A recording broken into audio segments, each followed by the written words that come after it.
Good morning everyone. चलो बेटा, आज हम लोग फिर से आ जाते हैं। आज फिर से एक बहुत अच्छा दिन है हम सभी के लिए, आप सभी के लिए। और आज डॉक्टर एपीजे अब्दुल कलाम जयंती है, आप सभी लोग जानते होंगे, है ना। ठीक है, आज हम लोग डॉक्टर एपीजे अब्दुल कलाम के बारे में कुछ 5 मिनट बात करेंगे, है ना। कुछ सीखेंगे उनसे।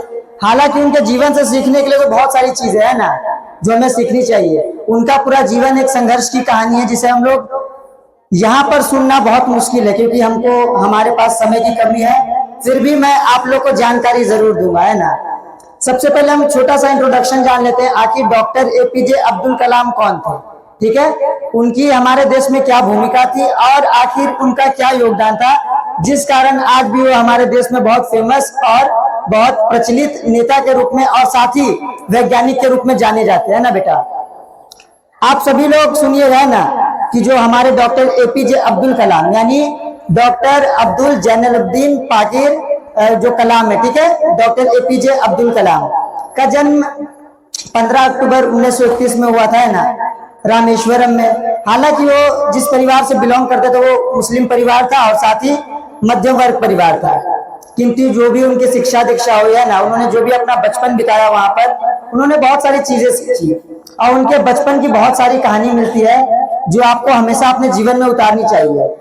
ठीक है, आप लोग देखिएगा बेटा, जब डॉक्टर एपीजे अब्दुल कलाम छोटे थे ना, बहुत छोटे, जब वो विद्यालय जाया करते थे तो उनके बहुत सारे शिक्षक थे जैसे कि क्लास में होते, लेकिन उनको एक शिक्षक बहुत प्रिय थे और वह शिक्षक को वह विद्यार्थी यानी डॉक्टर एपीजे अब्दुल कलाम बहुत प्रिय था।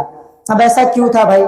क्योंकि जो डॉक्टर एपीजे अब्दुल कलाम थे उनको एक विषय विज्ञान यानी साइंस से बहुत प्रेम था, उनको बहुत अच्छा लगता था पढ़ने के लिए, है ना। वो बहुत ध्यान से पढ़ा करते थे और साथ ही उनमें जो बोल सकते हैं कला थी, है ना, कि कोई भी चीज पढ़ते थे एकदम ईमानदारी से, कार्य करते थे ईमानदारी से, है ना।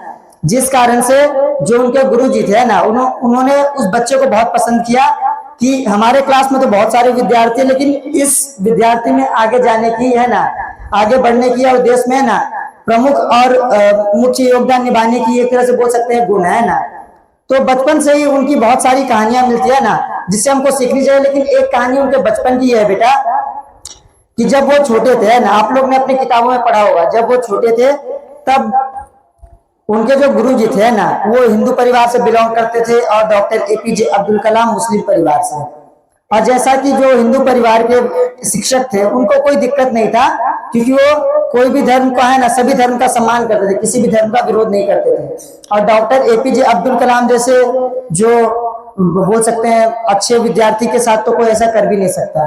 तो एक बार होता क्या है ना कि जो उनके गुरुजी होते हैं उनको बुलाते हैं अपने घर पर भोजन करने के लिए ना, क्योंकि उनको बच्चा बहुत पसंद आता है।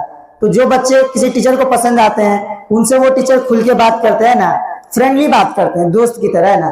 तो उनके गुरुजी उनको बुलाते हैं कि घर पे आना, भोजन के लिए आ जाए ना, आज तुम मेरे साथ भोजन करना। लेकिन जब वो भोजन करने के लिए घर जाते हैं तब आप लोग जानते हो कि जो शिक्षक थे वो विवाहित थे, उनकी पत्नी थी।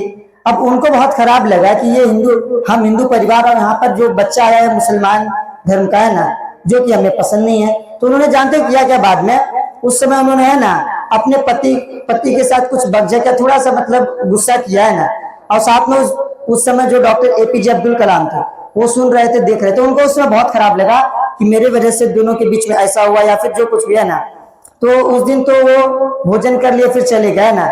उस दिन उस बच्चे यानी डॉक्टर एपीजे अब्दुल कलाम को जो गुरु जो थे उनकी पत्नी ने किचन में जाने के लिए नहीं दिया, है ना। लेकिन अब कुछ दिनों बाद अब उनके जो गुरुजी थे अपनी पत्नी से पता नहीं क्या बात की है, क्या बताया, है ना। कुछ दिन के बाद फिर से एक बार डॉक्टर एपीजे अब्दुल कलाम को बुलाते हैं अपने घर पर भोजन करने के लिए। आखिर अब ये उनके पास चुनौती थी कि मतलब जिस घर में, है ना, उनके साथ उनके बारे में इस तरह से सोचा जाता है, उस घर में उन्हें फिर से वापस जाना था। अब जब वो जाते हैं तो जाने के बाद क्या होता है कि उस दिन जो उनकी पत्नी होती है गुरुजी की, वो खुद ही खाना परोसती है और डॉक्टर एपीजे अब्दुल कलाम को खाने के लिए देती है, जो कि उस दिन मना कर रही थी, है ना, जो कि उस दिन नहीं चाह रही थी, है ना। तो होता क्या है बेटा, आप लोग उनके जीवन से ये सीख सकते हो। ये तो मैं नहीं कह सकता कि उनके बीच में क्या बात हुई, लेकिन ये आप सीख सकते हो बेटा कि आपके सामने भी कभी ना कभी चुनौती आएगी, लेकिन अगर आप काबिल और सच्चे और अच्छे इंसान हैं तो जरूर जो व्यक्ति आपका विरोध करता है एक समय आने के बाद वो आपकी तारीफ करेगा और आपसे सहमत होगा, है ना। तो ये कहानी तो उनके जीवन से संबंधित है और बहुत सारी कहानियां उनके बारे में जो आप लोग उनके बहुत सारे, जैसे कि आप लोग उनका एक खुद का ऑटोबायोग्राफी है विंग्स ऑफ फायर यानी अग्निपंख। विंग्स ऑफ फायर उनकी एक किताब है। अगर आप लोग को जीवन में मौका मिले तो आप इसे एक बार जरूर पढ़िएगा, आपको बहुत सीखने के लिए मिलने वाला है इस किताब से, क्योंकि जो संघर्ष उन्होंने किया है ना, आखिर वो हमारे देश के लिए बहुत बड़ा योगदान था। अब मैं अब उनके जीवन से कुछ उस समय की बात करता हूं कि जब डॉक्टर एपीजे अब्दुल कलाम अपनी पूरी शिक्षा प्राप्त कर लिए थे, वैज्ञानिक बन चुके थे ना, वैज्ञानिक बन चुके थे, उनको एक प्रोजेक्ट भी मिल चुका था कि उनको बनाना था एक बड़ा सा मिसाइल, है ना। क्योंकि आप लोग जानते हो डॉक्टर एपीजे अब्दुल कलाम हमारे देश में इसलिए भी प्रसिद्ध है क्योंकि उन्होंने मिसाइल बनाया, जिसका नाम उसे उन्हें मिसाइल मैन ऑफ इंडिया भी कहते हैं ना, क्योंकि वो ऐसे वैज्ञानिक रहे जिनका योगदान हमारे देश में यो मिसाइल बनाने के लिए बहुत ज्यादा था। ठीक है, तो आप लोग जान दोगे, एक समय की बात है 1979 शायद वर्ष होगा, है ना, एक अनुमान तो मैं अनुमान लगाकर बता रहा हूँ कि उस समय होता क्या, उनको एक प्रोजेक्ट मिलता है ना, और उस समय जो डॉक्टर एपीजे अब्दुल कलाम थे वो भी युवा थे ना, वो बच्चे नहीं थे, वो भी युवा थे और उनमें भी जोश था, उनको भी था कि अपने देश के लिए कुछ करना है ना। तो उन्होंने क्या किया, उनको जो प्रोजेक्ट मिला था उस पर उन्होंने काम किया, मिसाइल बनाया, है ना। टीम में वो एक तरह से लीड कर रहे थे ना, मतलब बोल सकते हैं टीम के मेंबर में जो हेड होते हैं ना, कैप्टन के रूप में काम कर रहे थे। लेकिन उनके ऊपर भी एक कैप्टन थे जो थे डॉक्टर सतीश धवन, आपने कभी नाम सुना होगा, है ना, डॉक्टर सतीश धवन।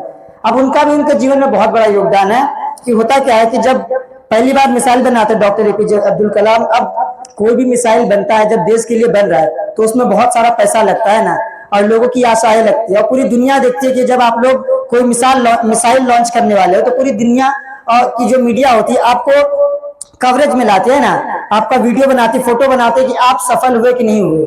और उस जगह पर जब आप असफल होते हैं तो आपके सामने चुनौती बहुत बड़ी होती है कि उस समय को फेस करना होता है जिस समय आपसे वो काम नहीं हुआ जिससे पूरे भारत का, है ना, बोल सकते नाम, या बोल सकते कि वहां पर थोड़ा सा उनका, है ना, वैल्यू घट सकता है ना। तो वहां पर डॉक्टर एपीजे अब्दुल कलाम ने क्या किया, उनका जो मिशन था, मिसाइल था, उड़ा, लेकिन कुछ समय के बाद आसमान में जाने के बाद वो फेल हो गया और जाके बंगाल की खाड़ी में गिर गया। अब उनके वर्षों की मेहनत, है ना, पूरा जो भी जीन जान उन्होंने जो भी लगाया, क्योंकि जब वो काम करते थे तो उनके बारे में कहा जाता है 18 घंटे वो काम किया करते थे, है ना। अपने युवा उम्र में जब वो एक वैज्ञानिक थे तो 18 घंटे काम किया करते थे। 24 घंटे में 18 घंटे काम करना बहुत बड़ी बात होती है, लेकिन असफलता मिली। अब वहां पर उनके पास चुनौती था कि जब असफलता मिली है तब आपको मीडिया के सामने जाना और जवाब देना, और क्या करना है, क्योंकि वहां पर मीडिया वाले आपसे अलग अलग सवाल पूछेंगे कि आपने कैसे बनाया, क्यों बनाया, असफल कैसे हुआ, इसका क्या कारण था, आपकी क्या कमियां थी। और इस समय आप मीडिया के सामने आपको फेस करना बहुत मुश्किल होता है। तो जब डॉक्टर एपीजे अब्दुल कलाम वहां पर जाने वाले होते हैं तब उनके गुरु जी होते हैं ना, अब ये चीज तो गुरु जी के लिए सीखने के लिए है ना, कि जो उनके गुरु जी होते हैं डॉक्टर सतीश धवन, मीन्स जो उनके हेड होते हैं ना, मतलब युवा लड़का है, इसके पास चुनौती आ गई है ना, जहां पर इसको फेस करना बहुत मुश्किल है, क्योंकि मीडिया के सामने बोलना और वो भी इतनी मेहनत करने के बाद जब आप असफल हो गए हो तब बहुत चुनौतीपूर्ण होता है। तब डॉक्टर सतीश धवन जो होते हैं उस दिन डॉक्टर एपीजे अब्दुल कलाम को मना कर देते हैं कि तुम मत जाओ, आज मैं जाकर ये जो मीडिया आ रही है ना उसको मैं फेस करूंगा। और जब वहां पर जाते हैं, हालांकि सब मेहनत, योगदान और गलती, या फिर बोल सकते गलती नहीं है ना, कि असफलता का योगदान जो जाने वाला था डॉक्टर एपीजे अब्दुल कलाम को, वहां पर जो डॉक्टर सतीश धवन थे उन्होंने ले लिया। ये जितनी भी असफलता है, जो भी असफल हुआ उसका पूरा जिम्मेदार मैं हूं। यानी काम हुआ किनसे, डॉक्टर एपीजे अब्दुल कलाम से, लेकिन वहां पर जो कमियां थी, जो श्रेय था, मतलब जो हारने की गलती थी, किसने माना, डॉक्टर सतीश धवन ने, है ना। लेकिन जब अगली बार फिर से मिसाइल बनता है, वो मिसाइल सफल हो जाता है, तब डॉक्टर सतीश धवन क्या कहते हैं कि आज मैं नहीं जाऊंगा, आज तुम जाओ, कलाम आज तुम जाओ, है ना। अब उस दिन जाते हैं। अब ये कहानी यहाँ पर खत्म होती है। अब यहाँ से आप क्या सीख सकते हैं, यहाँ पर आप ये सीख सकते हैं कि अगर आप किसी टीम मेंबर के, किसी भी टीम के कैप्टन है, तो वहां पर आप ये कीजिए कि हार का श्रेय आप खुद लीजिए, जिम्मेदारी आप खुद लीजिए, लेकिन जो सफलता होती है ना उसका श्रेय आप सभी में बांटिए, अकेले मत लीजिए। क्योंकि उससे क्या होता है कि आपका जो बोल सकते हैं अहंकार जो किसी ना किसी व्यक्ति में ना कहीं से बस जाता है, वो नहीं बसेगा, है ना। तो आप लोग ये उनके जीवन से सीख सकते हो कि जो अच्छाई चीज और जो श्रेय होता है सभी को बांटना चाहिए, सफलता का श्रेय। लेकिन अगर आप किसी टीम के कैप्टन है तो वहां पर हार का श्रेय आप खुद लीजिए, है ना। तो आप लोग इस चीज को अपनाइए। और डॉक्टर एपीजे अब्दुल कलाम का एक जो कोट है उसके साथ में खत्म करना चाहता हूँ आज के अपने असेंबली को, वो है कि सपने वो नहीं होते जो आप नींद में देखते हैं, सपने वे नहीं होते जिसे आप नींद में देखते हैं, सपने आप वे होते हैं जो आपको सोने नहीं देते हैं ना।